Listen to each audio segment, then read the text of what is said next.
Hello, this is my phospholipid bilayer cake, which is known to be the plasma membrane, but this is it at a closer scale as they are made up of proteins and lipids.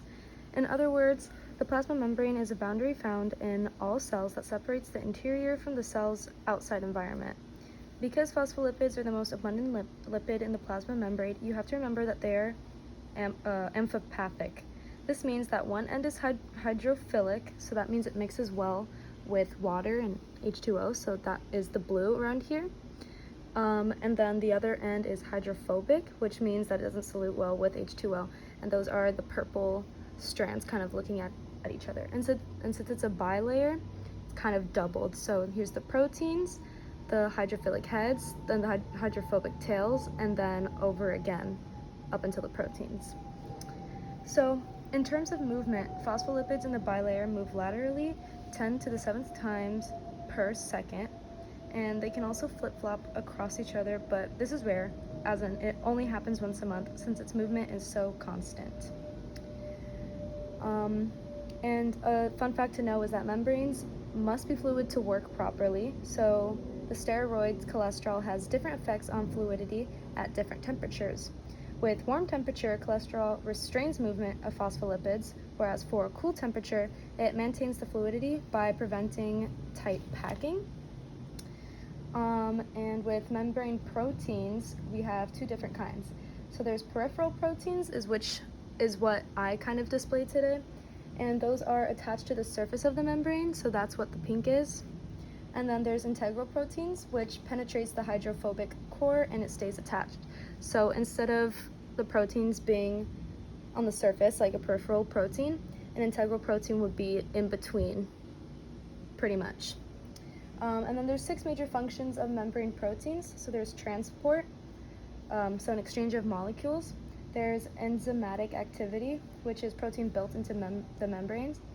And then there's signal transduction, which is a linkage to a cellular response. There's cell-to-cell recognition, the ability of cells differentiating pretty much. Intercellular joining, and it's when proteins of cells hook onto each other. And then lastly, there's attachment to the cytoskeleton and extracellular matrix, which maintains the cell shape. So you have to know the role of membrane carbohydrates, and that's when cells recognize each other by binding to the surface carbohydrates. There's glycolipids, which are the membrane carbohydrates bounded to lipids, and then there's glycoproteins, which are the membrane carbohydrates bounded to proteins. And cells recognize various extracellular molecules through glycoproteins. Another fun fact to know about the plasma membrane is that it comes with something called the selective permeability, which is something that allows some substances to cross it more easily than others, so it kind of like plays favorites. There's nonpolar molecules, which are hydrophobic molecules that dissolve in the lipid bilayer and pass through the membrane rapidly. And there's polar molecules that do not cross the membrane as easily. So you may be thinking, how do molecules and other substances transport across a membrane? So there's 2 kinds. You have passive transport and active transport. With passive transport, it does not require energy at all. So that is with diffusion. And diffusion is the tendency for molecules to spread out evenly into the available space. So substances diffuse on their own down their concentration gradient, and the region along the density of a substance increases or decreases. So this brings in osmosis, which is the diffusion of water across a selectively permeability membrane. And this is when water diffuses across a membrane from the region of lower solute concentration to the higher concentration region until concentration on both sides are equal. So there's 4 different types. There's tonicity, which is the ability of a surrounding solution to cause a cell to gain or lose water, pretty much. And then the 3 solutions are isotonic solution. This one is when the solution concentration is the same as that inside of the cell, so there's no net water movement across the plasma membrane at all.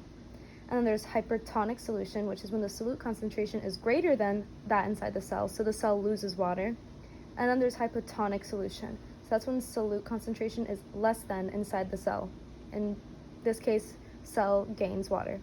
So for animal cells, hypertonic would be called shriveled, and then for plant cells, it'd be called plasmolyzed. For animal cells, again, isotonic would be considered normal, and then a plant cell would be flaccid. And then hypotonic for animal cells would be called lysed, and then plant cells would be called turgid, or pretty much normal. So yeah, those are the different types. And then we also have things called cell walls, which help maintain water balance in plants. So turgor pressure is the result of water from the inside of the cell pushing onto the cell wall. So when turgor pressure is high, it's turgid. When it's low, it's flaccid. And when it's too low, it's plasmolysis. So yeah. And then we have active transport, which is the other way for molecules and substances to cross the membrane, and this does require energy. So for active transport, it allows cells to go against concentration gradients or maintain the difference in surrounding multiple transporters that are needed. So there's uniport, symport, and antiport.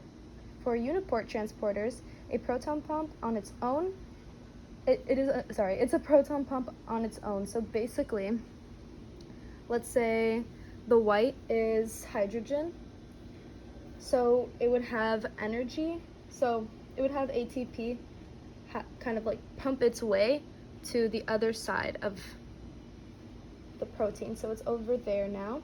So it's specific for protons and pumps them against their concentration gradient. Now there's symport transporters. So they are called cotransport because they're coupled. This occurs when a solute indirectly drives transport of other solutes. So one molecule diffuses its gradient while the other moves against it. So basically, let's say this is hydrogen, the green is hydrogen, and so it's coming out of the proteins. And let's say this is sucrose, and it's also coming out of the proteins. So they're both leaving or they're both entering at the same time. Then we have antiport transporters, and this is when phosphorylation by ATP and dephosphorylation by other enzymes causes changes in the transporter tape. So this dictates which ion will bind with high affinity, and it ensures that ions are transported in the correct direction against the gradient. So it's kind of like symport, except the opposite.